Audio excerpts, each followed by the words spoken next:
Hi friends, அனைவருக்கும் வணக்கம். நான் டாக்டர் ஐபிகே. மகாராஷ்டிராவில் நடைபெற்ற முஸ்லீம்களுக்கு எதிரான வன்முறை. இன்றைக்கி அயோத்தியில் குழந்தை ராமர் பிரதிஷ்டை நல்லபடியாக நடந்து முடிந்தது. அதற்கு பின்பு இந்தியாவினுடைய மக்களுடைய நிலைமை மாறப்போகுது.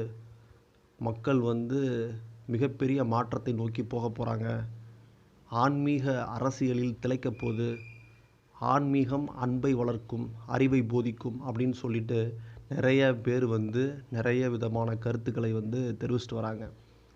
அந்த அடிப்படையில் இன்றைக்கி இந்த சம்பவத்தை ஒட்டி ஆல்ரெடி நமக்கு தெரியும் பாபர் மசூதி. ஸோ அந்த இடத்துல தான் இப்போ ராமர் கோயில் கட்டப்பட்டுள்ளது அப்படின்னு.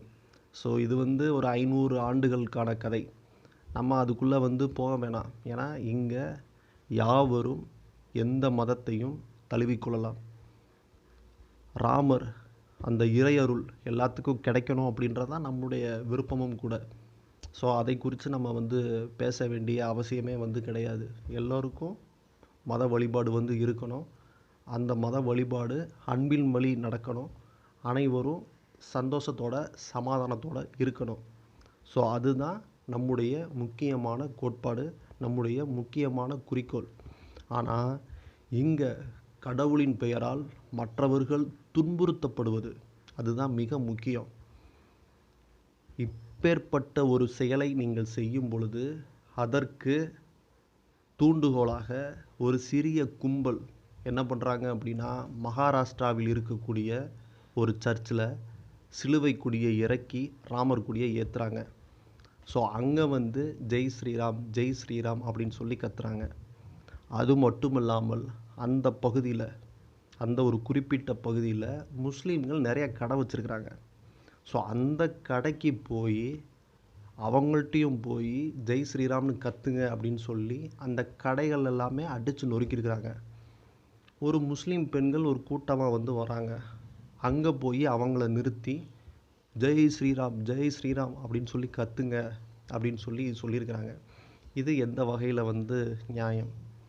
இங்கே பெரும்பான்மையானவர்களுக்கு அவர்களுடைய கருத்துக்கு மதிப்பளிக்கப்பட வேண்டும். அந்த அடிப்படையில் ராமர் கோயில் கட்டியாச்சு. அப்படி இருக்கும் பட்சத்தில் கூட சிறுபான்மையினரை இவ்வகையாக துன்புறுத்துவது நியாயமே கிடையாது. இதற்கு அண்ணாமலை என்ன விளக்கம் சொல்ல போகிறாரு அப்படின்றத பொறுத்திருந்து பார்ப்போம். பெரும்பான்மை ஆளணும், சிறுபான்மை சந்தோஷமாக வாழணும். அவர்களுடைய மத வழிபாடுகளில் எந்தவித குறுக்கீடும் செய்யக்கூடாது. நீங்கள் பார்த்துக்கிட்டீங்க அப்படின்னா இது இன்றைக்கி நேற்று நடக்கிறது கிடையாது. இது ஆண்டாண்டு காலமாக நடந்துக்கிட்டு இருக்க ஒரு சம்பவம் தான்.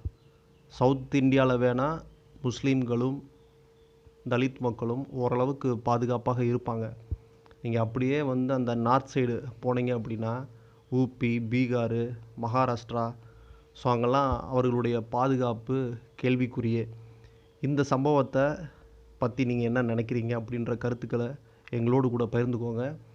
இங்கே சனாதனம் ஜெயிக்கணுமா, ஜனநாயகம் ஜெயிக்கணுமா அப்படின்றத நீங்கள் தான் முடிவு பண்ணணும். இது போன்று தொடர்ந்து நம்ம வீடியோக்களை பதிவிடுவோம். உங்களுடைய ஆதரவு எங்களுக்கு என்றைக்குமே தேவை. நன்றி, வணக்கம்.